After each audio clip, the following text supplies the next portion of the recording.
Hello, survivors, and welcome to Syringe, The Evil Within podcast by Resident Evil fans for Resident Evil fans. This is First Aid Spray bonus episode 16, and we return to the mind of Resident Evil's grandpappy, Shinji Mikami, in our look back at his directorial swansong, The Evil Within. I'm your host, Cy, and joining me in Beacon Mental Hospital this week, Crimson City Detective Blues. He's got him, it's Kelsey, aka Mr. KDB. Hello. And the evil lives in you. That's a Lion King reference for some reason. I don't know, it's been a long week. It's Firebutton Steve Valance. Hello, everybody. The subject of this bonus episode, like all others, was voted on by our Patreon backers. Support the show now to not only help keep us afloat, but also create new content. Select what that content is and hear it a month before everyone else. Tiers begin at just $1 a month. Check out patreon.com/FASprayPod for the full breakdown. So, usually with our bonus episodes, we have musical interludes. That's become kind of the tradition, but not the case this time. Evil Within is one of those few cases, being so close to Resident Evil, that it actually has files. So, some rare file readings in a bonus episode this time. So, shout out to Sean from Carrier, a Raccoon City story. You can find him over at Carrier_1998 on Twitter and Instagram, and do check out Carrier on YouTube. It's a kind of Max Payne style inspired detective story in Raccoon City at the sort of start of the fallout of the T-virus outbreak. It's really interesting. Looking forward to seeing more of that. So he will be gracing us with his voice of Sebastian throughout this episode, just to break things up. So this episode in question, it feels like it's been a little while since we did a Pile of Shame podcast. So much so that, since our last one, we had a new member of the team join, and we had half of us have games picked from it. So we kind of reset the whole field. Everybody picked new games, 7 games to pick from. A fairly strong and very varied field of games, I think. But I'm not overly surprised that The Evil Within won out as the first pick from that pool. So yeah, I'm very excited to talk about this game that released in 2014. It's known as Psycho Break in Japan. It has Metacritic scores that range depending on what format you played it on. It came out for Xbox One, PlayStation 4 and PC, and they range between 68 and 79. And the sort of critical response similarly also ranged. Game Informer gave it 9 out of 10. CVG and Official Xbox Magazine both gave it 8 out of 10. Famitsu 35 over 40. And closer to the bottom, Joystick gave it 2.5 out of 5. Giant Bomb 2 out of 5. And 6.5 out of 10 from Polygon. It did fairly well in the sales. Obviously, it's garnered a sequel. And this will possibly come up in the podcast, but of note, 7 months after the game release was a patch to remove the forced widescreen aspect ratio. I remember that being a whole thing. So before we kind of reveal who picked this, the two of us that have played the game before, I'm interested to know everyone's first impressions and experiences, of course. So, Steve, what was it like for you the first time you played Evil Within? Rough. My first interpretation of playing this game was on the Xbox 360. At least I think it was. And I had is it? Well, I didn't even realise that. See, I've done terrible research. It came out on the previous generation as well, did it? It did. Yeah, and those borders were atrocious. And it was, I played on survival difficulty. I had a person with me the entire time going, "Why are we playing this, Stephen?" Just getting through it to the end. And it was one of those games where you go through it and a sigh of relief. So it's been an interesting time to come back to. Interesting. That is interesting indeed. Yeah, because I remember it being a very early game for what was the new generation at that point, Xbox One and PlayStation 4. I played it on Xbox One. It was probably one of the earliest games that I played for my Xbox One. This would have been right at the end of 2015, I think. So not immediately upon release. But I seem to remember a friend basically just said, I don't remember what their impression of the game was, but they had bought it and then they just passed it on to me and said, "Oh, you might enjoy this." And I was obviously interested because, Mikami and his history with Resident Evil, and I had been following the project sort of in its marketing and the way they talked about that he was trying to return to horror a bit more for the genre that had fallen slightly deep into the action well and sort of struggled, looking at you, something like Resident Evil 5 perhaps. So I was kind of interested. I played through it on casual the first time I played through it, just to get through it as fast as possible, because I was, at the time, I was doing the YouTube thing, playing a game a week. So I just wanted to get through it. And I did a review, and my opinions that I held at the time of that review are fairly different, to say the least, than they are now. I'll get into that when we get there. So, Kelsey, you've never played, or at least never played that much of The Evil Within before. What's your previous experience of it been like? Yeah, so I only played a very small bit. Like you, I remember hearing that Mikami was making a new horror game. The first thing I ever saw of it was a TV ad. The marketing for it was like really intensive. Mm. I remember like the bus stops with the posters and things like that. And I picked it up originally for the Xbox One about a year after release in one of those buy two for 25 quid offers Nice. at Game. And I played the first 3 chapters, and then Fallout 4 released, and I never played it again.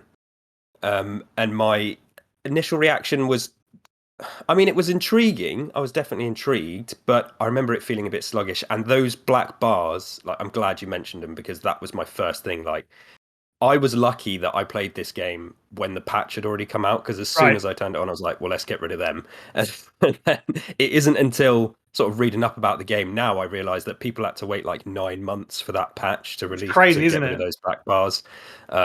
So yeah, I was intrigued, but I never got stuck into it, obviously, until now. Yeah, I think that was one of those cases. I mean, don't quote me on this, but I seem to remember there kind of being a response from the studio of being like, well, no, this is kind of like our intent, and we'd like people to play it this way. It was kind of designed with this in mind. And it did seem like that they weren't really interested in giving players the option to turn those black bars off. So hence, yeah, like 7 or 8 months or whatever until they finally went, yeah, go on then. You can play it like any other video game.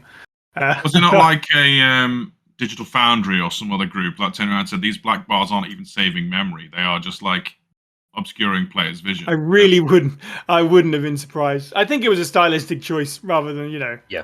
helping the game run faster, but it was not met well, I think. And I guess maybe we'll get more into this when we get to talking about sort of the way the game looks and stuff like that. But I think most important place to start beyond that is probably atmosphere, because as I sort of alluded to there, and as far as I remember, I could be, again, my memory's terrible, I could remember, but I remember there being a lot of talk about a return to horror, bringing horror back into the sort of third person action genre, which, speaking for myself then, who even this is only 5 years ago, slightly different views on it, did sort of, and I'm sure many people had the same sort of reaction of, I was like, well, yeah, Mikami, but you were kind of the downfall of survival horror anyway. You're the one that took it away from horror and put more of an action focus on it.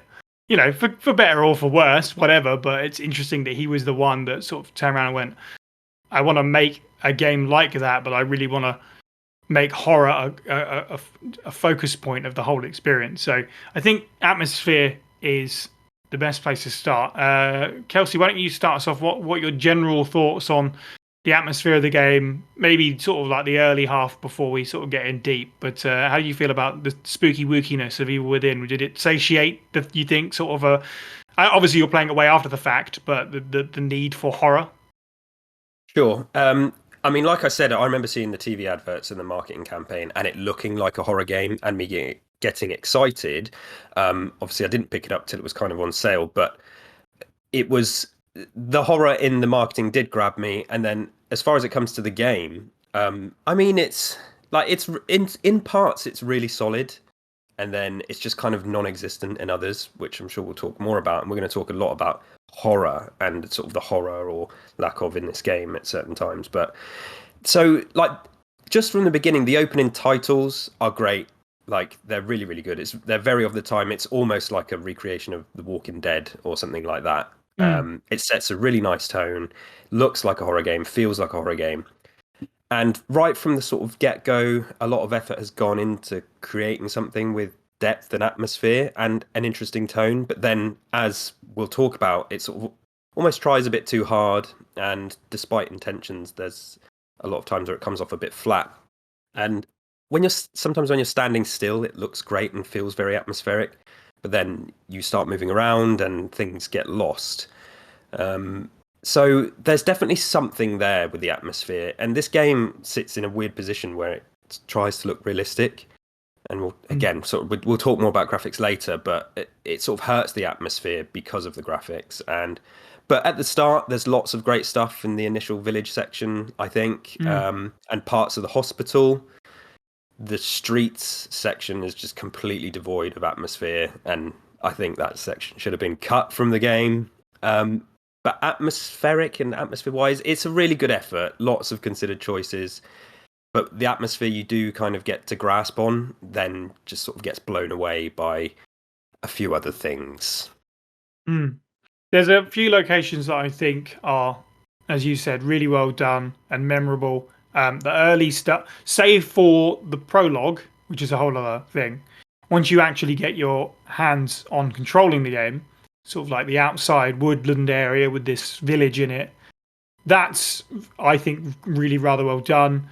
And I remember that being good for my first playthrough, and it was still cool. You know, who doesn't love the Mr. Peruk turnaround zombie all over again in it? You know, that's cool. It looks really good. And some of the mental hospital stuff, we'll talk about various aspects of that area, but the bits with the invisible enemy and stuff, like in terms of the way that area looks and feels, is pretty cool. I didn't remember that from the first time I played it, but this time it definitely left the location left a positive impression on me, but maybe not so much the enemies, but we'll get to that. But yes, I agree with you. It definitely doesn't hold throughout the whole thing. Steve, thoughts on atmosphere?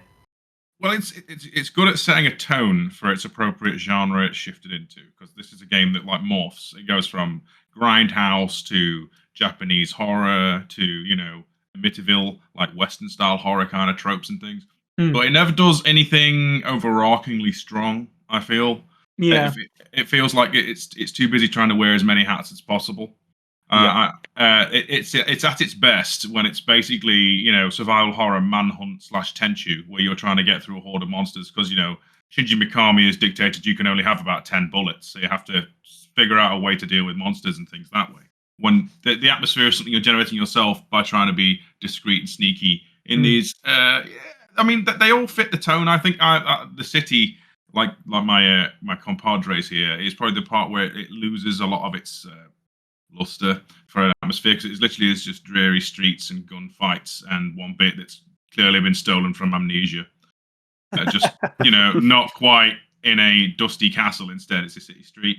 Like I said, when it's trying to be scary, it's all right. Different kinds of scares. The only part that really got on my nerves was when it's trying to be grindhousey right at the start. But I'm assuming we're going to get there. You know, the prologue for this game is 100% one of the worst things about it, in my opinion. And the atmosphere there is dreadful. Yes, I definitely have things to say about specific points of that. Yeah, I think we're all definitely in agreement. You know, the last bunch of chapters is really all of that attempting to sort of sustain a survival horror vibe. Sometimes well, sometimes bad. But the last few chapters completely throw it away for me. I don't want to dive right to the end of the game, but for a game that starts out with you, Steve, as you just sort of said, sort of kind of you sneaking around and stuff like that around the little villagey area, which, as I said, is one of my favorite parts. And then by the end of that game, you're riding on the mounted turret, you know, on the back of a jeep, and like, again, Shinji Mikami being like, I want to bring horror back. It's like, yeah, but you've fallen into all the same trappings of every single wannabe horror action game that has come since Resident Evil 4, and Evil Within unfortunately fell into the same hole. It does. You're right, it tries a lot of things under sort of pretense of dream logic. And here's the thing, dream logic is terrible for a video game. It's nail awful. on the head. That's the main problem, like, with it, is that it's really hard to stay focused on the game or feel like you've progressed anywhere when you're suddenly just being dropped into another location entirely. You know, oh man, I finally got away from the crazy monster that hates fire or whatever. I'm running down a new hallway now, to safety. Oh no, I'm somewhere else now. It's like, well, okay, and by that same token, can you just drop me back in the boss fight if I was getting away? Like, it doesn't really make any sense.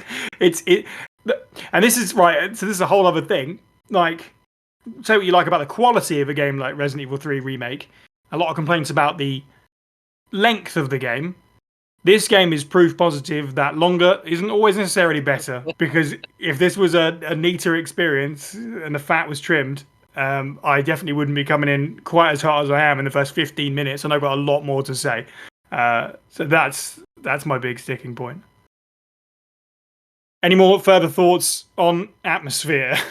I want like, can we go in hard on the intro, because it really, like, this is almost like this is the part that made me go from. Let's do that, because I don't want to talk about the end. So let's talk about the beginning. You're right. All right. Okay. So for the listener who wants a recap, right? So basically, you, Sebastian, and your cohorts, Kidman and Oda, go into a hospital. It's all nice and spooky. There's blood everywhere, corpses.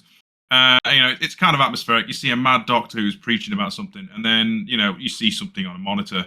And then you pass out. And then you are subjected to what I can only call the most cliched, I don't know, get ready to censor this site, torture in a video game. I think any game should dare to start with, especially considering that the mechanics used, you will maybe half-heartedly not use. Like, you have to sneak around a one-hit kill monster, and then run through a deadly gauntlet, and then at a crippling, like, 1/4 your movement speed pace, run for about 50 meters before doing another arbitrary stealth section, or you get one hit killed over and over again at the same pace. It's tedious, it's boring, and especially this early in the game, you don't even get time to really appreciate the setting that you're in, like a madman's murder dungeon. It's meant to be like very Texas Chainsaw. But this thing wound me up so much that I was going to go through this game for the playthrough for this recording as preparation on the harder difficulty. I got to that room, flipped my collective and had to go back on easy mode just for the sake of something different. Now, I've already beat this game at a reasonable difficulty. I thought was hearty challenge, which we'll get into when we talk about gameplay. But it's unbearable. It's like the start of MGS5, isn't it, Steve? Yeah, no, at least in that you can skip most of the cutscenes and just walk forward 10 steps.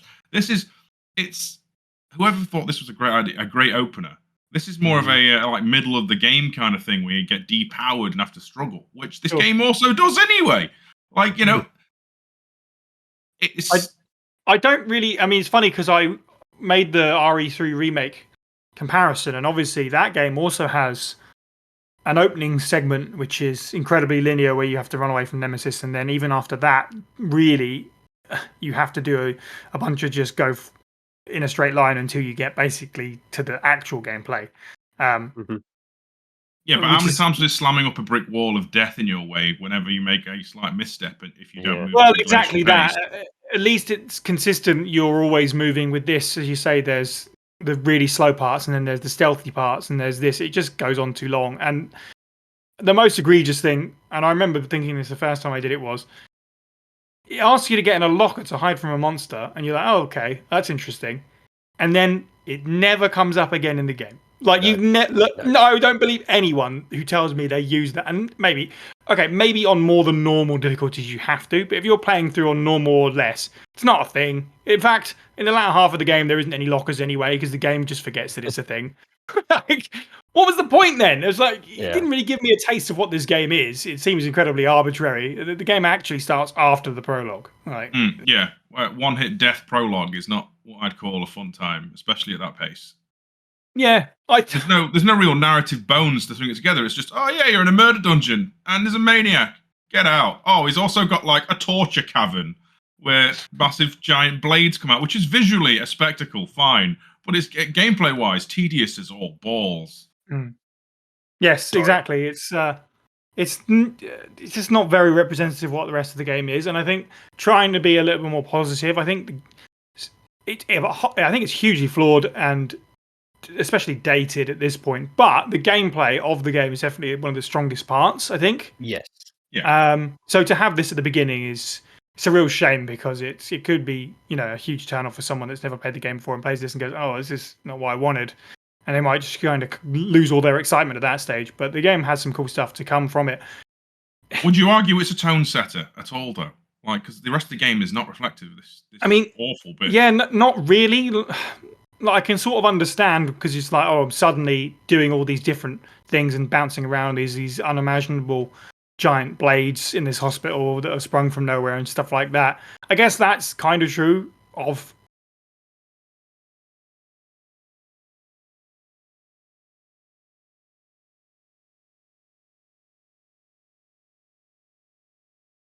the game in go through it and kind of meet as if like, oh, I'm suddenly here, I'm suddenly here. Like I said, it gets tiring by about the midway point, but some of the transitions are actually kind of cool, I'll admit, and some of the ideas they do with it are really cool. Personal favorites being an easy one, just being dragged under like ankle high water, which suddenly I guess becomes incredibly deep. You just fall through that and then you're somewhere else. That's a cool idea.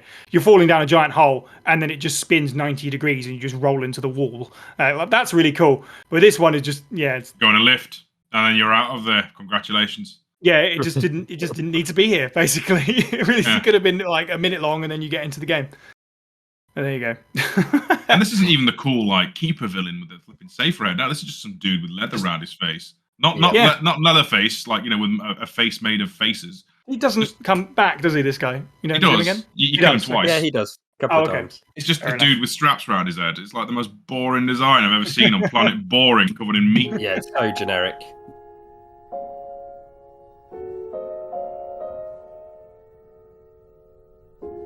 And now, reading documents from the Evil Within in character as Sebastian Castellanos, Sean from Carrier, a Raccoon City story, who you can find on Twitter at carrier_1998. Finally, got my gold badge. Detective Sebastian Castellanos. I like the sound of that. Seems a long time coming, but they say that I'm one of the fastest ever to rise through the ranks. Can't wait to get started. I know that I can do more good as a detective than I ever could as a beat cop. Plus, I don't have to wear that damned uniform anymore. The pay bump doesn't hurt either. KCPD needs all the help they can get. There's a seemingly disproportionate amount of crime these days. Crimson City is my home, and it's my job to protect it. Shall we move on to the gameplay then, I think? Kelsey, how did you feel about the gameplay of this? Again, coming at it, someone who's not really played it all that much, and keep bearing in mind that the game is quite old now. You know, it's not far off. Was it about 8 years old now? 8 years old, I think. Yeah. How do you feel about the way that it plays, and how, you know, is that aged well or not? I mean, you said the gameplay is by far the strongest aspect of this game. It's missing a polish, but it gets a lot of points from me elsewhere. Obviously, it's very similar to RE4. We know that. You know, we talk about that all day. But generally, well, first, basic movement can feel a bit clunky and sluggish, and this is what I mean by it's missing a polish. But there's loads of other good stuff. Like, it's so multifunctional. There is so much you can do. It doesn't feel restrictive. You have freedom. You know, you mentioned the lockers. It's kind of funny. You know, I did the exact same thing. Went in the locker at the start there and then never did ever again. You can also go under beds, which I never did either. But, you know, and it gives you this freedom in how you explore and how you defeat enemies, you know, and I love the fact that if you want to play it basically almost completely stealth, you can, but you don't have to. You can go in all guns blazing. The progression system is very, very good, and probably my favorite thing about the whole game. I really like it when a game lets you tailor to your playstyle rather than forcing you to play, you know, its own way. And I think this is kind of really important with these sort of immersive story-driven games, as opposed to, you know, fighting or racing, when it's like, okay, they're pretty standard. There's almost one way to play those games. But with this, you know, you can stealth, you can snipe, you can shotgun.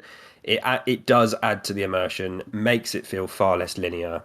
It makes you, you know, with the progression, makes you consider how to spend your green gel. There's kind of no right or wrong way to do it, and that for me makes the game a lot more enjoyable. And I think if there were restrictions in place kind of without this system, I'm not sure I would have finished the game. If I was forced to hide in those lockers over and over again, it would have been a bit of a struggle. And it's not that the game needs all that stuff, but when it falls flat elsewhere, this stuff, this freedom, rescues it a bit for me. So that I really, really like, and I have to give it points there. Gameplay-wise, it's very freeing, as I'm saying. I didn't like the save system. It's frustrating and probably added about 40 minutes to my playtime. There's a huge lack of auto saves as well. But what I will say is, knowing Mikami, this feels like it's done on purpose, and it can be punishing to the point where it's not fun because the game is so boring in parts. And so when you die and you've got to replay more than you'd like to, it's really frustrating. And all those one-hit kill scenarios are very, very annoying and only add to that frustration. But in all, like I say, it's not open world, but you can explore. You can, you can use traps, you can use your weapons, you can use stealth, and there's lots to do, which, dare I say, makes certain aspects of this game fun. So I enjoyed the gameplay a lot. Yes, I would largely agree with a lot of that. I think it's funny because it doesn't. If you were to list some of the stuff that you can do in terms of combat, it's there's grenades, a handgun, a shotgun, a sniper rifle, and a crossbow. That's about Fists. and and that too, I suppose. But which doesn't sound like a lot, but I know what you mean. Especially the way that you can kind of, it's not like handgun A, handgun B, handgun C. It's one gun, and you upgrade it however you like, or not at all. If you don't want to use a sniper rifle, you don't have to use any of your green goo on that. You can put it wherever you like. So I agree. I like the upgrade system. I think if you wanted to upgrade everything, it probably gets a little bit grindy, probably.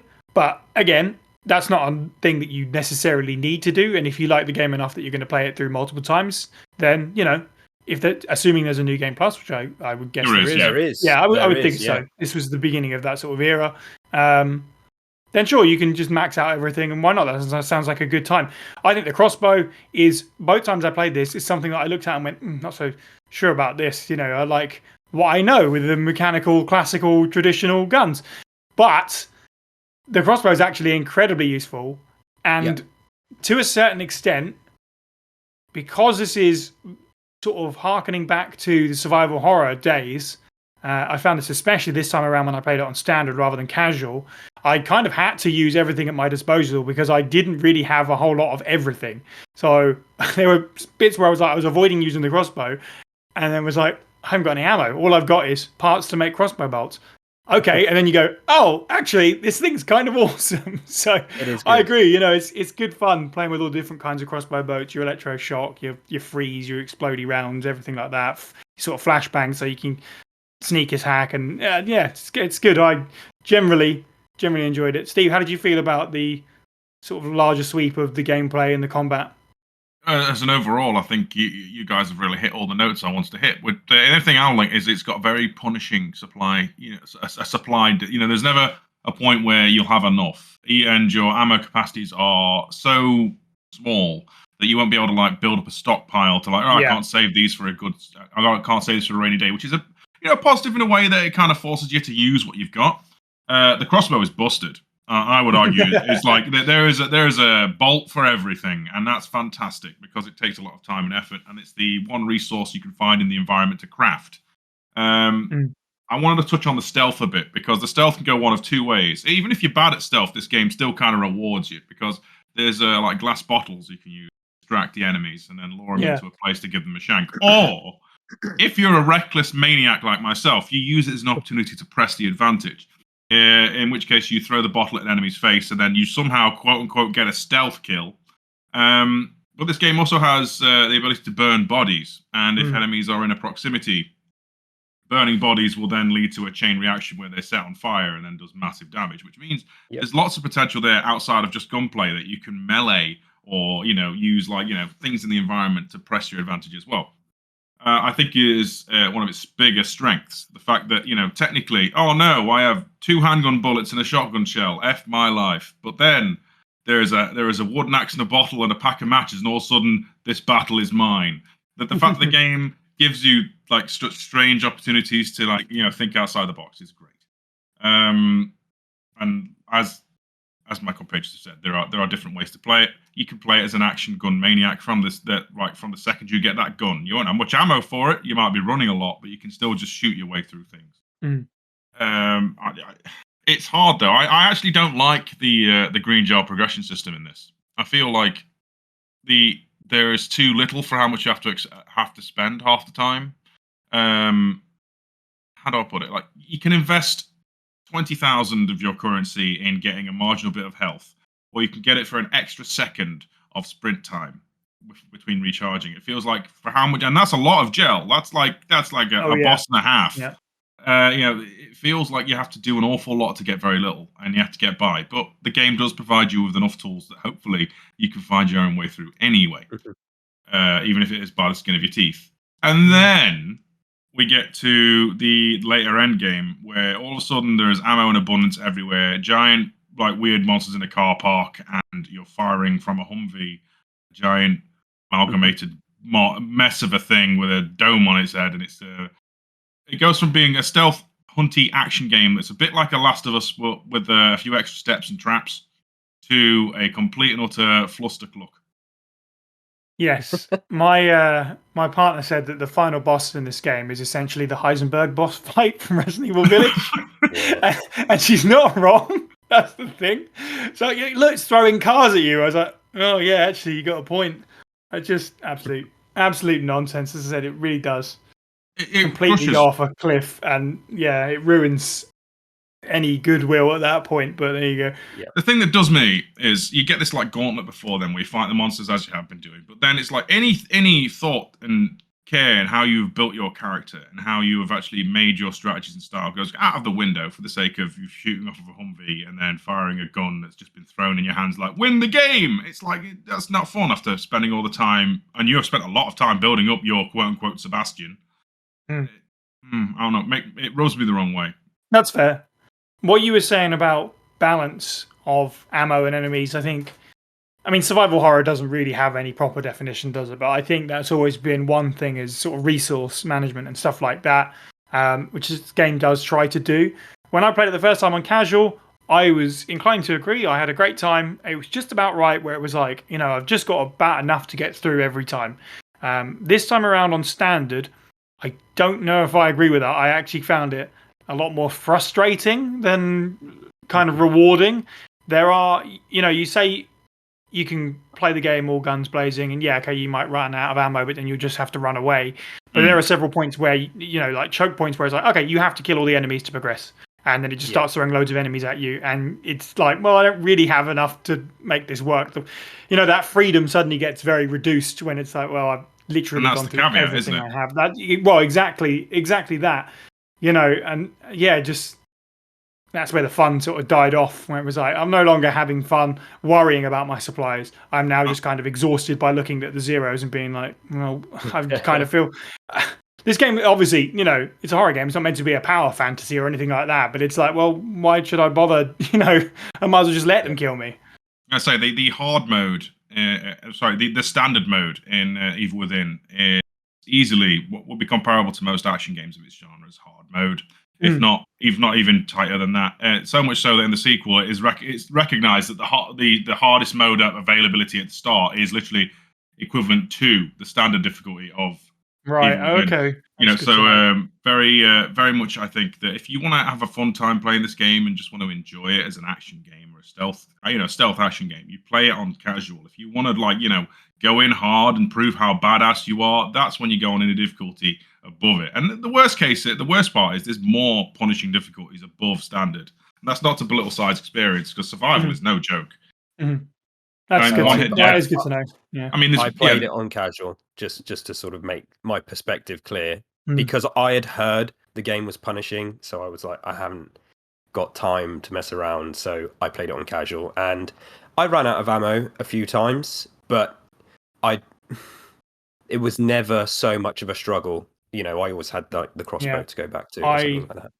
I finished the game on my first playthrough in casual. I didn't finish it this time, to be honest. By the city streets, some of the areas where they just keep throwing enemies at you and you don't have enough to deal with it is bad enough. And as Steve mentioned, like when I played it on casual, I didn't really ever bother burning bodies. It never really even came up. If you can, it is the Crimson Head mechanic. You take the head off or whatever, then you don't have to worry about burning the body. So that's tended to be the way in casual and standard. It's a lot more difficult, and they get up really fast when they go down, so you don't get a very big window for burning bodies. So if you're in a scrap with a load of enemies and they're all coming at you, you put down one of them. Okay, I'm going to rush over to his body and quickly burn it and see if I can catch the guys running over him. Nope, he'll get up way too fast, or you won't get the chance because another enemy hits you. So you're constantly putting ammo into enemies that are falling down and getting back up, falling down and getting back up. If their heads aren't just going pop for whatever reason. So that kind of went from being something that I didn't even really worry about at all in casual to being kind of, again, frustrating in the standard mode. But there you go. That's one of the many things of this where, this game could be called Evil Within. This game can be called Psycho Break. It can also be called Shinji Mikami Plays the Hits, because it's got... It's got Mr. Farouk, turnaround zombie, as we said. It's got Crimson Head burnings, like we said. The control scheme is weirdly like a bad version of RE4. It's fine. I think that is time. But it does seem odd that they took away stuff like the 180-degree turn and a designated melee knifing button that Leon has that I really could have done with instead of accidentally shooting boxes when I meant to punch them open. Right, that would have been nice. Like it plays fine, but I feel like it did feel like a bit of a step back from RE4. And as I mentioned earlier, the invisible enemies as well, which Mikami just is obsessed with, and they weren't fun. They just weren't fun. Like conceptually, it's fine, especially the area that you fight them in the hospital where all the stuff's moving around. It's cool. On standard, they just weren't worth fighting at all in the slightest because they were moving way too fast to pin down. Just again, no ammo. So okay, bye. Did we overall though? Did we enjoy the stealth and stuff like that? Do you think? Yeah, the stealth. I think the stealth feels good. Yeah, honestly, because I think it's its strongest aspect, which carried over into its two DLC story campaigns, where they emphasize it to the point where you can carry like no weapons for most of it. When you do get a weapon, it is a true oh thank God, I can finally do something with it. But even then, you get like 10 shotgun shells max for the entire thing. But they really went hard in. Like you've got like a proper cover to cover mechanic. You can bait enemies and sneak around them. It feels like they played to the strongest strengths. I just thought I'd shout it out because the expansions are more of a non-combat focused evasion game where you're solving puzzles against one-hit monsters and some weird Easter eggs as well. As an aside, if you enjoy the stealth in the main base game, I recommend playing the DLCs, even if you had a terrible time with supply management of the base game's gameplay. I'm just saying this now because I feel like we're not going to touch on the DLC much other than its story. I was going to say, it's probably about time to talk the story, and I think the DLC is certainly going to come up. In that case, I guess so. Steve's kind of already mentioned sort of the basics of the story of sort of going into being a detective, going into a mental hospital where some kind of accident's taken place. There's some kind of hooded figure walking around, and then suddenly you're sort of bouncing between strange locations in a very dream logic kind of way. I don't know if there's much more to say about sort of a synopsis without just really going into the weeds with it than that. But also, I think story is definitely the thing I have the least to say about, and also not a whole lot of positives. So I'm really just going to pass the ball over. Steve, how do you feel about the plot? It's a mess. Yeah, having played through the whole thing, I enjoy it for what it is. It's very. It feels like this could have been a Resident Evil thing, unsurprisingly so. But there's a lot of contrivances and stuff that just doesn't make sense. The general gist is that you, the policeman Sebastian, basically pick up the wrong phone call and go with your buddies and get caught in a whole smattering of horrible events, and then get pulled into a killer's mind. And then basically you have to go through their like mind torture games to find a way out and maybe save a child along the way, maybe not. And that's it. You're going through a weird Inception-like nightmare dream logic place, killing monsters at the behest of a psychopath who's at the core of it, like the main brain of this entire operation. It's the Matrix. But really, instead of people batteries, it's evil psychopath like torture machine. Yes. The weird rug pull is when you go into the DLC. This is implied to be a prototype model where they don't want to use a psychopath. They just had to at the time, and it's got a wireless plug-in function where, because Sebastian and Co have this like weird proximity, they get pulled in, and then they get plugged in baths later. The whole thing is it's meant to be a mental brainwashing machine, and by an evil, shady corporation who's not really mentioned at all in the main game, except for like a few handful of scenes. So it doesn't really factor into the main plot. It factors a lot into the sequel. This evil corporation trying to make a brainwashing machine that like can plug people in. In the main game, it's just you're some poor guy stuck in an evil bugger's mind who's trying to get out and kill anyone in his way. Very what's the phrase? A long way around a short road. Like, yeah. My thing, I'm trying not to just like point my index finger into the belly of this game and tell it how much of a disappointment it is. My complaints that this game needs to be a hell of a lot shorter.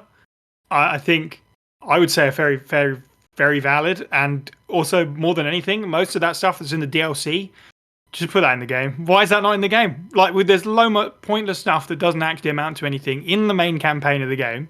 You get to, I don't know, something like chapter 8 or 9 before you actually start getting some explanation of, you know, who this Ruvik character is and sort of what happened to him and what's going on, before you know, start understanding why you've been bouncing around all these weird locations.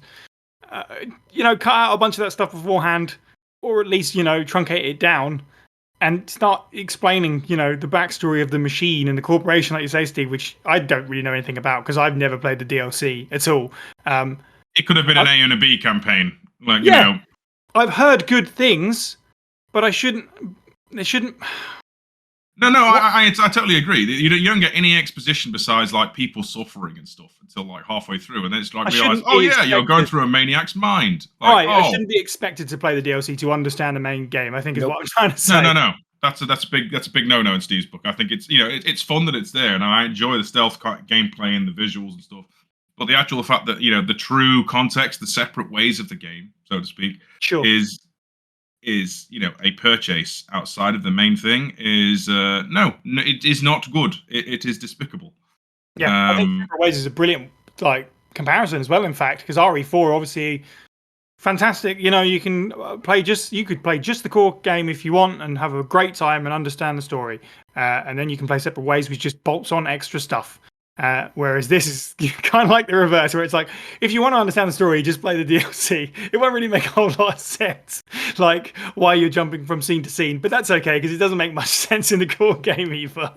Yeah, I mean, there's some kind of like surreal stuff. Having seen people do deep dives on the lore, and bless them, they've gone in hard.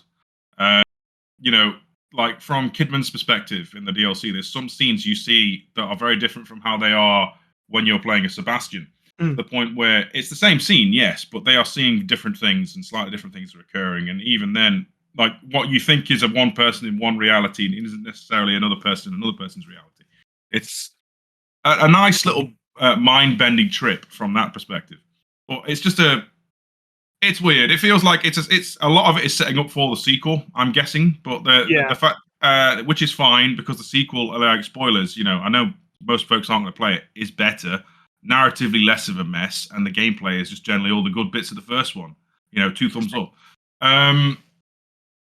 Yeah, I have lost my train of thought, but basically, don't put true endings as DLC. It's not good for Asura's Wrath. It's not good for this. It certainly wasn't good for, like, you know, how many JRPGs back in the day. All right. Okay. Yeah, that's fair. Kelsey, how do you feel about the now that we've gone in on it? How do you feel about the plot? Tell us how great it is. Well, I'm just going to roll my sleeves up, okay? So, right. It's very clear that Shinji Mikami wants to make like his horror masterpiece with this game. And I feel like we're in a sort of like a Lars von Trier or a Zack Snyder situation where either he's trying too hard and it becomes a convoluted mess, or in like another 10 years, we're all going to look back at this game and go, it was absolutely genius. What a legend Mikami is. I'm leaning towards the former because I've watched Mikami talk about this game, and it's not me struggling to understand it. He literally went out of his way to just mess with the player, and he thinks it's funny. He gets a kick out of it. And that's a risky thing to do with games, especially games with a few technical issues and that don't look beautiful like this game.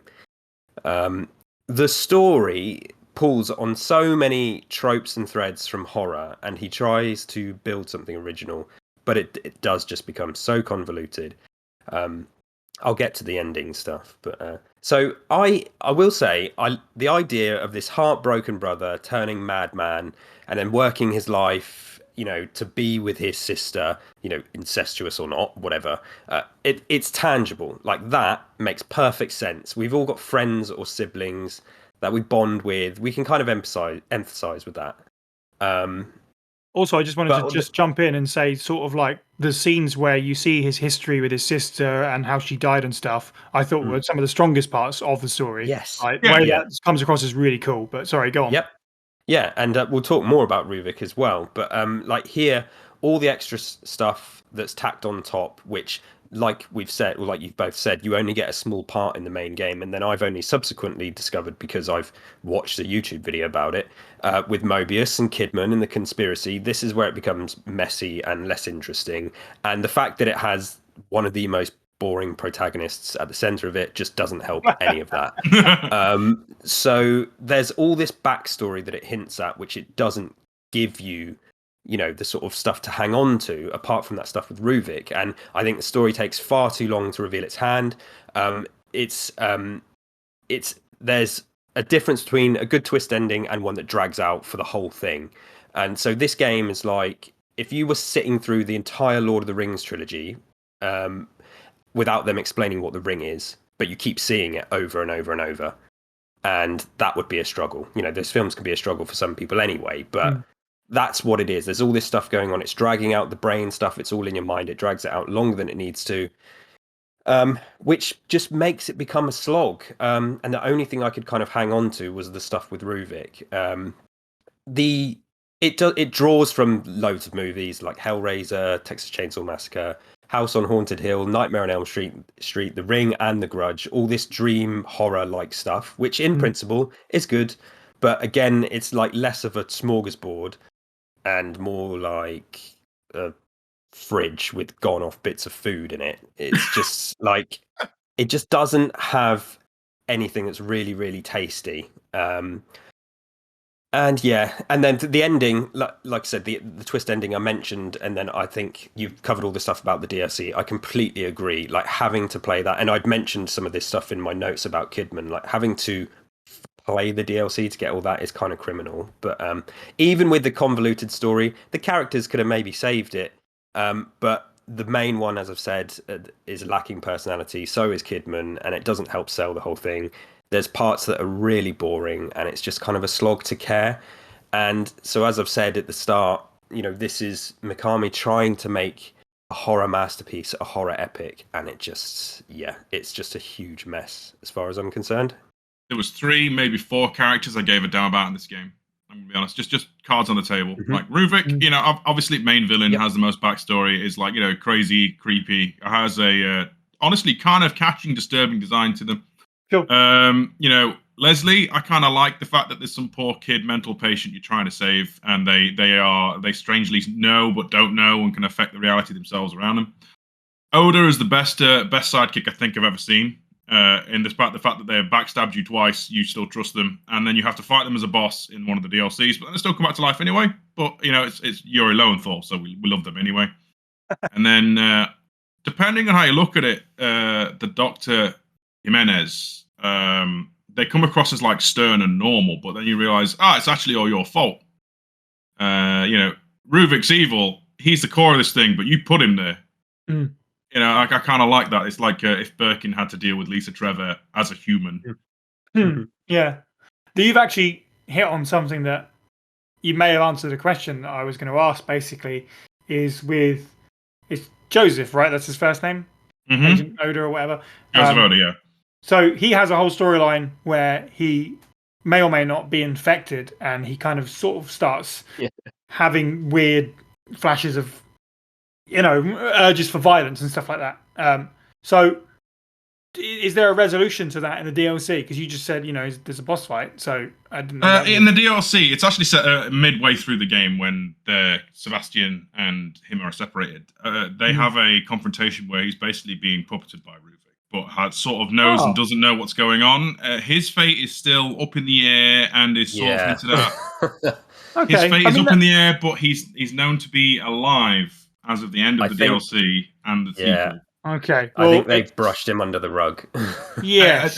It's actually funny because he was intended to die, as it turns out. But lead artist Ikumi Nakamura, the It's Spooky lady from Ghostwire, she basically went out of her way to make sure he lived, or she was going to give Mikami hell. So that's why his fate went from being dead to ambiguous. Okay. Because of that sweet lady at E3. This puppetry boss fight, did you say it takes place sort of once you get separated and then, like, between you find him again in the city? Is that? It's essentially a stealth kill match. He's got a gun, you've got to sneak around him and then shank him a few times. It's pretty good, actually. Interesting, but even more insulting then, in fact, that's in the DLC. Because in the game, that is one of the most interesting parts of the plot. And about chapter 6 or 7, he vanishes, and then you see him again several chapters later, and they never talk about it. And that's it. The infection storyline just goes nowhere. That's the whole thing. He was one of the characters I was actually interested in. As has quite rightfully been described, Sebastian's incredibly boring. I was more interested in this dude, but then his story went nowhere. And more to the point, the word disappointment about the story is there's one particular line that really made me go, oh, okay, that's cool. Where they talk about, and I don't know if this is sort of just like musing or fact, but the whole idea of they're inside the killer's mind, but everyone that's plugged into the machine is kind of doing their own contributions to this weird world. But that doesn't really go anywhere. Like, Sebastian has all these documents about his past, which, as I hear, kind of inform some of the sequel and, stuff like that, about his own backstory and his family. But none of that really comes up in the story. That would have been interesting to see sort of his fears and stuff actually played out as a part of this world of combined fears. Is Joseph's fear infection that never gets resolved? They don't actually do anything with that line. It would have been nice to see these characters actually overcome something. Yeah. But instead it is just string until inevitable, terrible conclusion. That's easily the worst part about this. Sebastian is a gravelly voiced nobody. If you would completely skip his files, which I suppose is technically doable, you never learn a damn thing about him other than he's gravelly cop man, And that obviously, we're talking about the first game here. The sequel, that his entire backstory, which is obviously touched on in this, becomes the main focus, and he becomes from a gravelly voiced man to a slightly normal voiced protagonist with an actual story. In this, he's just a blank slate. He's a boring, miserable sod who just, complains, fights monsters, complains again, fires a rocket launcher, is confused. The end. There's nothing to him. And even they almost touch on it as well. Like, when you do read those diary entries and realize that he has a history of horrible incidents involving fire, and so has the villain, you're like, oh, that's kind of intriguing. Oh, no, never mind. Doesn't matter. a slight morbid joke between me and my partner was, you see, the reason why I find these alcohol bottles around is because it's his coping mechanism, which is actually part of his files. Yeah. The slightly macabre humor, perhaps, but I did find it funny that I was finding alcohol to actually defeat monsters. See, they could have actually played upon that, done something with it, but no, just Mikami was more interested in just, look at this weird spooky thing. Oh, suddenly you're here now. There's another weird thing. Oh, it's another weird thing. It's just by the end it becomes meaningless. And again, the problem with dream logic is there's no stakes to it when you're inside somebody's imagination. The end of this makes no sense. How they defeat him. And people, they don't defeat him, do they? Well, no, exactly. Out. I do like that people can die in this thing and still live, technically, though. I'm pretty sure you die. Oda definitely dies at least once. And then certain people, if they die once, they're gone for good. Like Jimenez, Connolly, or the turnaround zombie, Mr. Farouk. The rules aren't very tangible. Yeah. And I don't like it. Even, that's dream logic for you, though. The more I'm talking about this game, the more it's annoying me, and I can still turn around and say I had a good time. That's scary. Well, that's good. Again, like we said, the gameplay is something. Just don't put too much stock in the story and just trying to follow it. I don't think really. The visuals are nice. The Spencer Mansion homage was probably my favorite bit from the outside.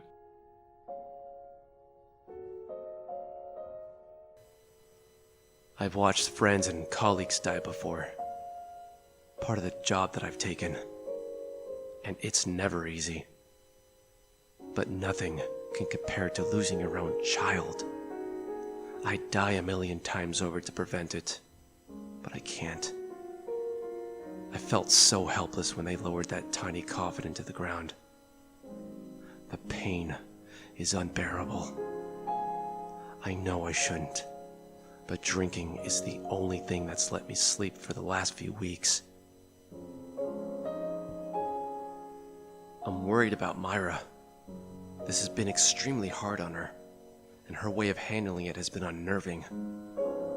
She wants to be alone, has taken to staying up all night. Says she's doing work to keep her mind off of the tragedy, but she seems to be closing herself off to the world. I know what tends to happen when couples lose a child, and I hope that we're strong enough to avoid it.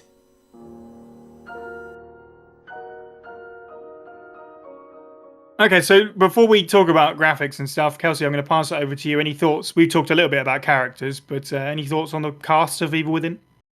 Yes, I've got a few thoughts. You've touched on a few things which I completely agree with. Sebastian, he's blander than a pre-Village Ethan Winters, I wrote here on my notes. He's got a weird costume. He's dressed like he's in the 1800s, even though it's 2014. As far as his motivations, apparently he's kind of affected by his past and he's turned to the bottle to deal with that. But then nothing is done with it, and he doesn't exude much of a kind of, troubled or, distressed character. Right, yeah. And kind of for someone who, he's supposed to give off this vibe, maybe he doesn't have much to live for. But then he's really determined to escape. He literally says a few times, gotta get out of here. And it's just why? I would have liked to have seen something where he's almost embracing everything that's happening to him, and is almost as if it's like a typical sort of thing. But there's nothing interesting done with him, and he's so surface level and cliche, middle-aged, disgruntled detective, and I have so little to say about him. As a protagonist, he just misses the mark. I couldn't care less anytime he got spiked. I just missed the part where I'm supposed to root for him or care, really. My favourite character, as I kind of alluded to, is Ruvik, Assassin's Creed cosplayer, Ruben Victoriano. Despite the clunky story, by far the most interesting character. The plot is insane, but at least his motivation is clear. He, as an antagonist, he works great. Every time he shows up, it's kind of what's he going to do now? He's a one-hit kill in a couple of scenarios as well. Not a fan of his constant smirking, which I think went way overboard. I think that didn't kind of tie into his personality, which was a more determined and super genius guy than smug. It was weird. But as a villain, there was definitely something to him. I think they play their hand too early with on the CCTV where you see him teleporting, and it just comes off silly right at the beginning, and that annoyed me. But as I said before, frustrated how long it took to explain everything that was going on with him. But when it was all said and done, I got it. He's still, for me, the most tangible character in the whole thing. So, big fan of Ruvik. Kidman, we've sort of talked about, annoyingly, you have to play the DLC to understand more of the point of that character. Yeah. From what I do know, she's the de facto, Ada Wong, Separate Ways character. And I haven't played the DLC, and like I say, I just watched it. I actually think she could have been the main character of the game, and we could have had a double twist at the end, and then Sebastian could have just been the annoying side character. So, and then Leslie, it's funny because I almost forgot about Leslie, when we've been talking about this game until one of you mentioned the name. but yeah, interesting. But you just, again, there's so many bits missing, and you just don't have anything to really hang on to. And then there was one other thing I really wanted to raise, and like we might talk about the enemies a bit more because I think there's three key enemies we probably should talk about in the Sadist, the Keeper, and Laura.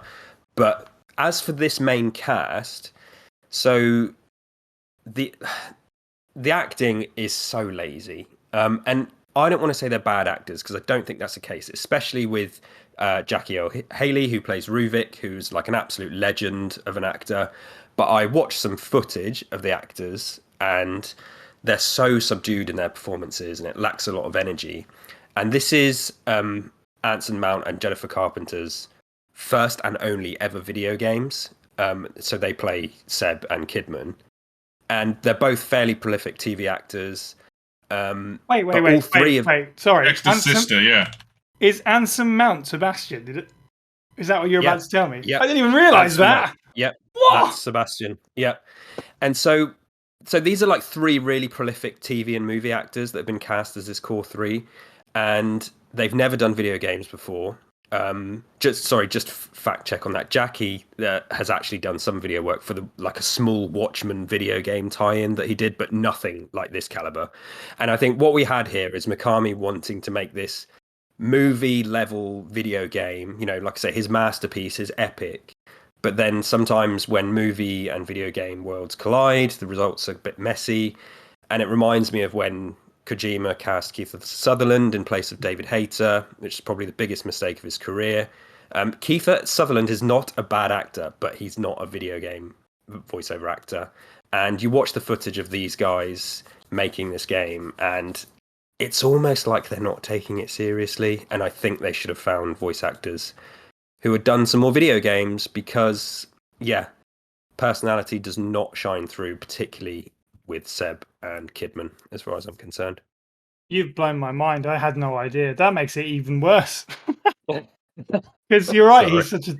He's such a talented actor. Like, Mm-hmm. I think he's completely fine, but there's nothing more than fine to it. And again, I think like the actual character is so damn boring. So there's nothing for him to actually work with anyway. But God, that's just, I don't think any of the voice acting personally was particularly bad, but you know, it was fine or above, like, and only fine up to like good, like nothing great, nothing terrible. It's just there. Yep.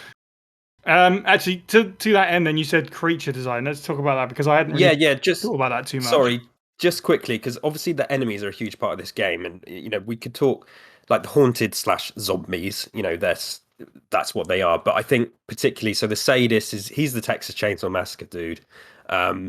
I like that the haunted know that he's a nutcase and they keep him tied up. Like that's quite a cool little thing. And although chainsaw wielding maniac is completely overdone, chainsaws I don't think ever lose their charm. So I didn't hate him. You know, he's silly, he's generic, but you can't beat the sound of a revving chainsaw. It can be quite scary. The Keeper does look good. This is the guy with the safe on his head, but it's just a rip-off of Pyramid Head. And there's like a really cool visual where he tears his head off and like collapses to the floor, and it's like, whoa, that's pretty horrific. But aside from that, lazy. It's just trying to capitalize on Pyramid Head. I really like Laura. She's, you know, based on the classic I know it's obviously Ruvik's sister, but you know the design is based on the classic Japanese ghost girl with long black hair, which lots of people think is popularized. You know, was just kind of invented with The Ring and The Grudge, but it's not. This is like a Japanese folklore thing. Yeah. You know, we think of white sheet with two eyes, but in Japan, it's like this image is their classic ghost, this spirit seeking vengeance. So I do like her design, especially the sounds. I don't know why Ruvik would be manifesting her in this way, because that's what I suppose is happening. You know, he's projecting all this stuff. So it's kind of like a mix of his last memories of her, like screaming and burning and on fire. But then he wanted to be with his beautiful sister, not this thing. So kind of weird. But yeah, love the sound design. And apparently they included... they have the screams, but they chucked a few other sounds in there, just like droning noises, but like they scratched nails on chalkboards and stuff like that to kind of come out of her. So I really like that. But yeah, I just thought those three, they're the three. There's a couple of other bosses, but those are the three that keep coming back in the game, and it's a mixed bag. But yeah, Laura, the sound design, absolutely loved that. I mean, I could do without the sadist personally. Yeah. Again, it's been 9 years or whatever, so we've had even more years of chainsaw wielding and power tool wielding Resident Evil enemies. But again, Shinji Mikami playing the hits, like looking at the things that worked about Resident Evil 4 and just literally dragging and dropping them onto this game. But I agree, Laura's a really cool design. The boss fights are they're fun. They're different. They're a bit more. Puzzle is a strong word, but it's not just blast her with ammo till she's dead. You've got to lead her to certain areas and open these pits for her to burn and stuff like that. So that's cool. The Keeper design's really cool. I agree. The animations are great. Him pulling his head off, and sort of there's moments where you have to like operate these valves, and you can see him rising out of the smoke. Like these random safes that are dotted around. One just rises into the air and he spawns out of it. I was like, that's really cool.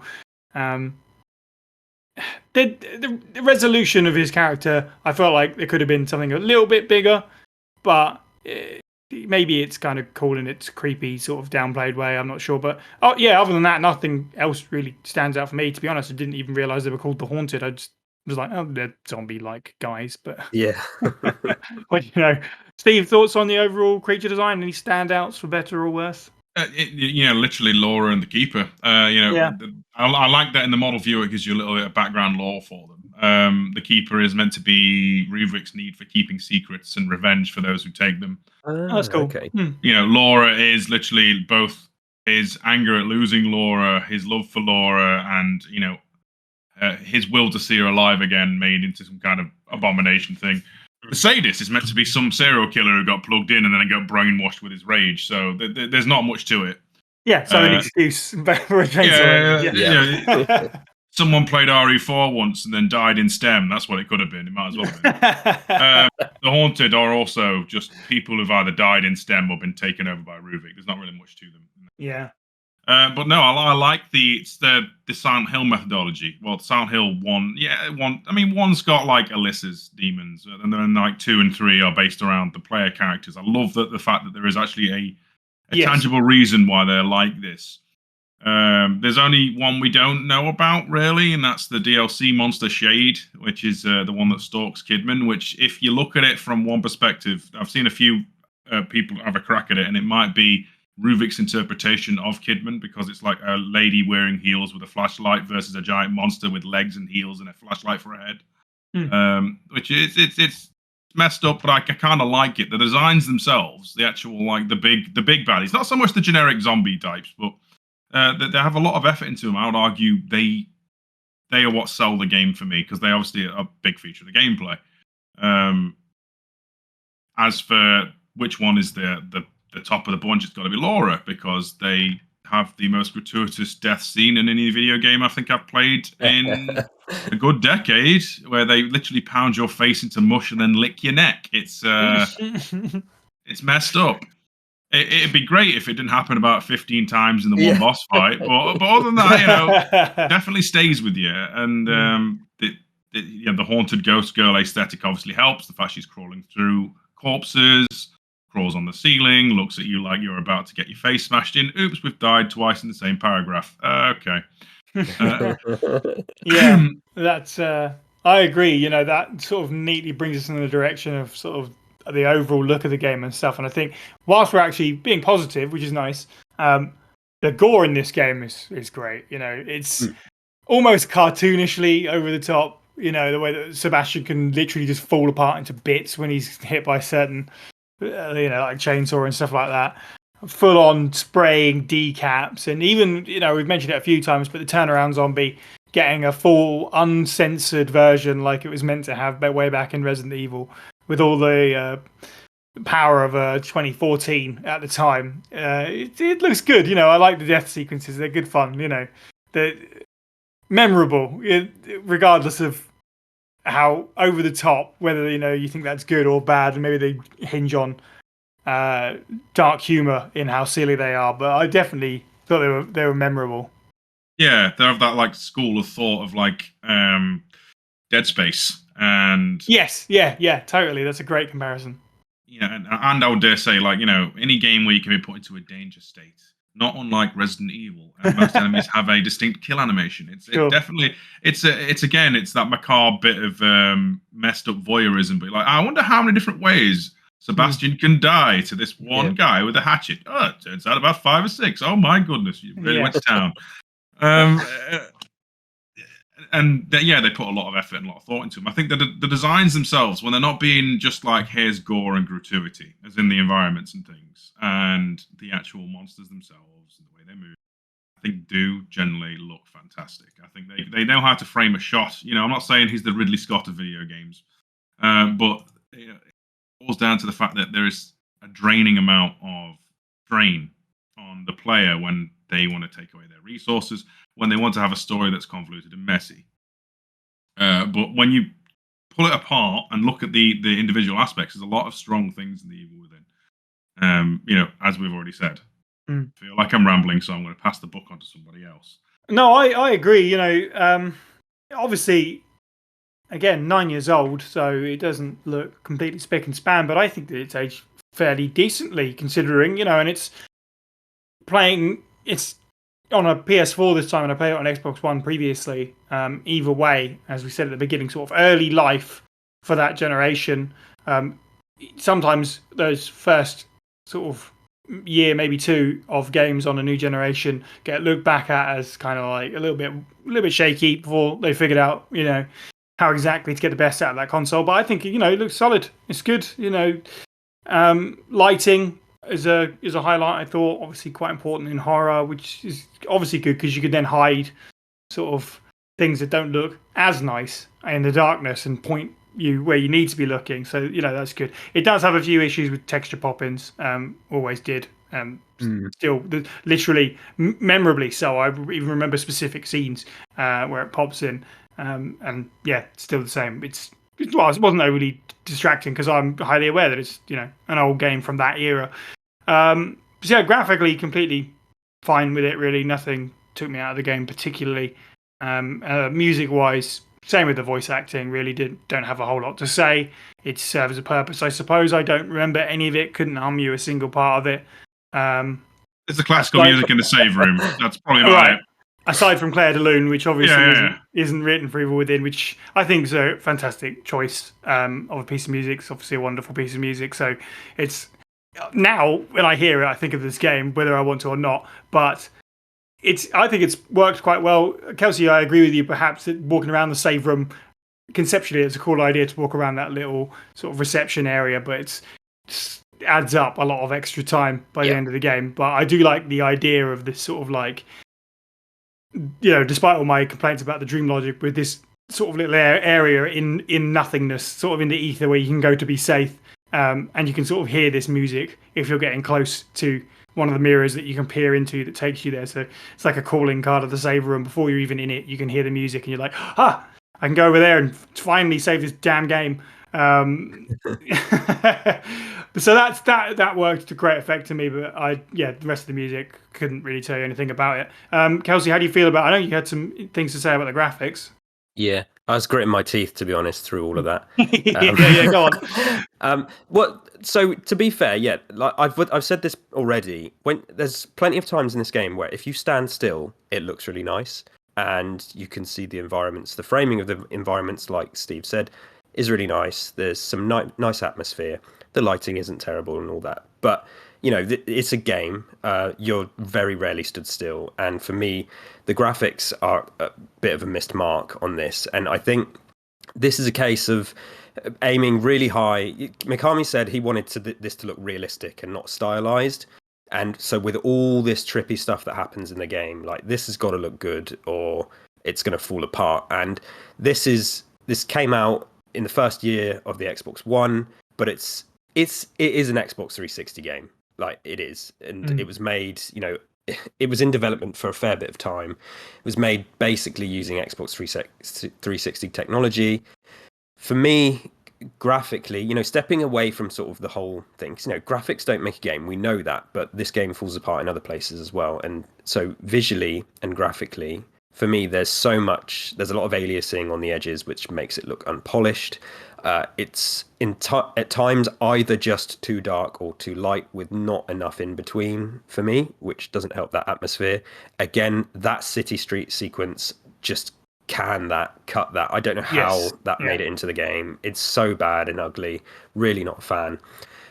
The character animation it was apparently mocapped, but I don't know what happened, because at times it looks like it was hand animated, and like they run really weirdly. All of the characters do, and almost sort of comically sometimes, and this carries over to the cutscenes. We mentioned the black bars debacle, that's hilarious. But one other thing is, with games, I often like to have the subtitles on, and this does a weird thing where every time the subtitle appears, there's a black bar behind it, and that just distracted me to no end. I think it's missing the high level which this game is desperately striving to be. I've seen some bits from the sequel, which obviously come out, much later, and it looks a lot better or whatever. But this game fell victim, I think, to being made with older tech, and it probably should have waited and been fully next gen. And just as a comparison, so recently I was playing Gears of War 1, and I was playing it. So Xbox just gave an FPS boost to these games and a 4K boost as well. And I was playing it before this happened, and that game looked great. With the FPS boost and the 4K, it looks like a current title. And that game came out in 2006, and it looks infinitely better than this game. And okay, Gears of War 1 may have had a bit more money behind it, but again, just jumping back to the fact that Mikami wanted this to be realistic, he wanted it to be a real world. He basically wants it to be a movie. It's just missing a polish for me, and it's a shame, because the characters in the sequel look amazing, and I think this is a game that has to look good, and it doesn't for the most part. It looks fine. It's not, the technical things you mentioned, like the pop-in, that's an issue. And I know some people have opinions where, you shouldn't get hung up on this stuff with the graphics, but they've put an effort into the graphics. They want the graphics to be good, and as far as I'm concerned, the graphics, there's no way the graphics are as good as they wanted them to be. And I don't know if they just had to get it out the door, and they couldn't wait any longer, because, as I said, it had a long development time, this game.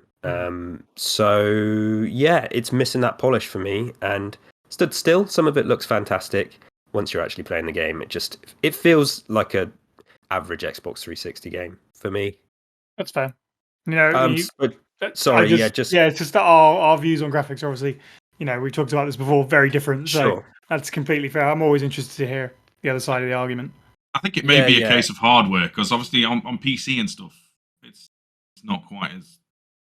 Yeah, it's funny you mention that, because I watched something on YouTube and it looked a million times better, and I was like, is this a mod or something that I'm watching? So, and I didn't realize it came out on PC. So there is a good chance that has a great deal of effect on this.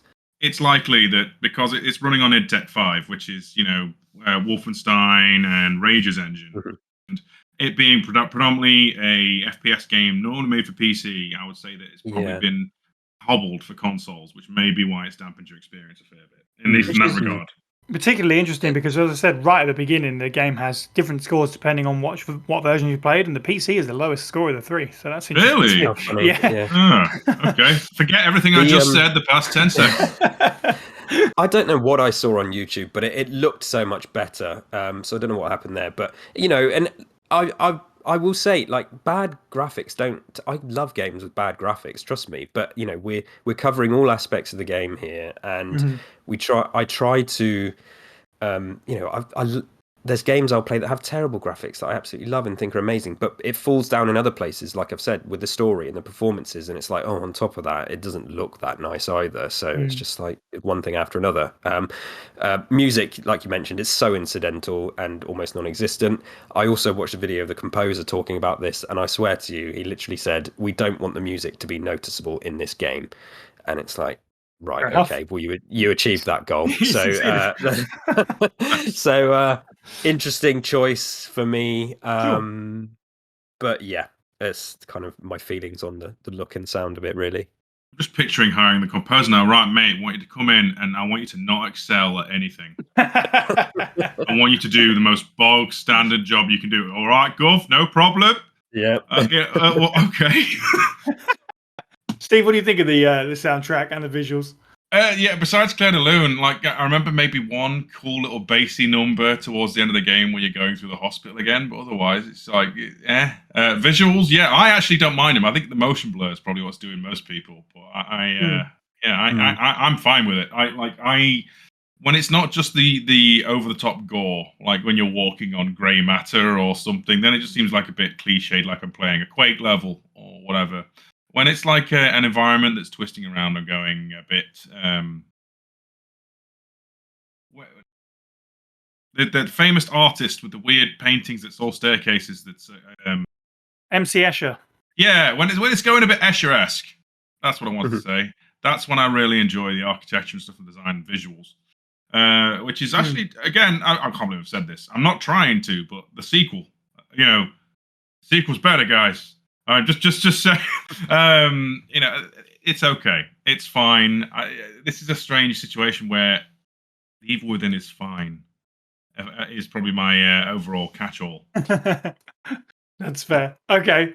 In fact, that being said, then Steve, would you like to expound on Evil Within is fine? Let's do final thoughts and conclusions. Would you recommend the Evil Within at this point? If you have a weekend free and you're not against being punished by a game, if you can find that little bit of twisted satisfaction of beating a challenge, playing the Evil Within on casual is not a bad time. If you, however, are like me and occasionally like the odd Souls game or something like that, maybe go a bit further deep. Don't go onto a Kumu difficulty where everything is a one-hit. The game is already drowning in one-hit kill monsters. You won't have a fun time. The story is complete nonsense, but it's nonsense that you can sort of squint and maybe digest, but you don't have to. Music, as we've already said, is a bit there's a few classical pieces used to an effect in there. And the final boss is complete knackers. So jump onto the sequel, it's better. Knackers.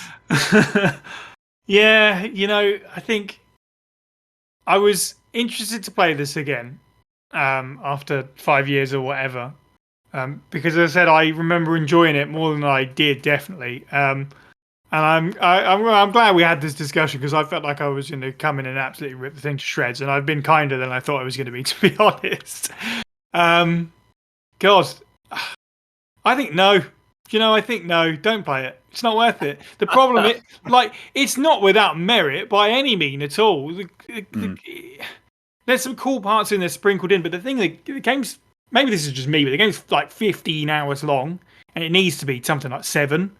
So it's kind of a slog to get through the 15 hours just to enjoy the cool parts. So, I mean, if you're really hurting for something, it's definitely not going to be a horrible time, especially if you play it on casual. The Keeper boss fights are cool. The Laura boss fights are cool. The crossbow's fun. There's a few, fun little twists, like I say, with shifting between areas before it gets pretty old. But I don't know. I felt like this time I just wanted it to be over while I was playing it before I finally gave in and said, no more. I'm just going to watch the rest. It's sad to say, I don't like doing these negative review shows.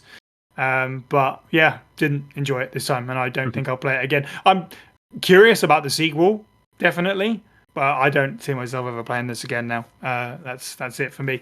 And KDB, this was your Pile of Shame choice. How do you feel about it now? Are you glad you played it? What are your final thoughts? Yeah, I am glad I played it. So, as I've said, Mikami is kind of... He's done a Tarantino here and wants to make his masterpiece late in his career. He's pulling on all of his favourite references and themes. He's smashing it all together to make the most mind-effed game. And almost do an Andy Kaufman and troll the player. And there's this feeling of you're not supposed to understand it and you're supposed to struggle, which in a way is a bold and genius move. However, this is a game, it's not a passive experience, and I think it just asks too much of the player. I went on a journey with this. I started out honestly kind of enjoying it, and then by chapter 11, I almost quit. But then by the end, as silly as it was, I'd softened on it, and like I've mentioned, I did a bit of sort of extra homework on this one, and I went and read some stuff about it and watched Mikami talk about it, and I've definitely softened, and I can see its strengths very clearly. We've mentioned them. I agree with what you just said there. And I do think time will be nice to this game. In the here and now, and when this game come out, I think the standard is so high across the board, and sadly, like mediocre graphics, poor casting, and a story which could do with a hell of a lot of trimming makes this a testing experience. It's more kind of horror centric than Resident Evil 4, but not as enjoyable. And I've been critical of RE4 in recent years, so it's not Mikami's masterpiece for me, but I absolutely recognise the effort. It's like a solid 3 out of 5, I suppose. And I think if you've got a high level of patience, it's definitely worth playing. Well, nothing else remains for me but to thank our contributors and our Patreons once again. Support the show for as little as $1 a month to help us create more bonus content like this one over at patreon.com/FA-SprayPod. You can also join the Discord server to get in touch with members of the team and our community, discuss Resident Evil with us and other fans, and listen to the podcast live as it's being recorded. You can find a link to the server as well as our Twitter, Facebook, Twitch, Instagram, YouTube and more over at faspraypod.com. You can find the podcast on YouTube, Stitcher, Spotify and iTunes. And if you enjoy the show, please do leave us a review where you can. It helps spread the word. Thank you to the panel. You can follow all the Pueblo people individually. I'm at Saniac_123. Steve is at FB Steve Was Taken. And Kelsey is at K_D_B_. And finally, thank you for listening and have a good week.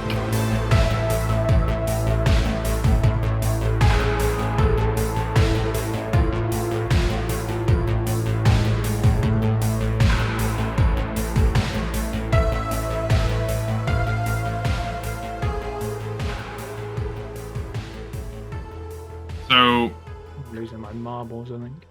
sorry, did you play any of the DLC? I'm assuming not. I've never played the DLC. I've played through the main campaign twice now in my life, but I've never touched any of the DLC. And I believe you and younger Sai are going to have a talk. Yeah, kind of, yeah. Judging from your review of Sai Reviews It. Yeah, my review of my old review is this is bad. I still haven't watched that. I need to. I wouldn't. Your opinions are shit and your beard annoys me. Yeah, that's right. Exactly. Precisely those things.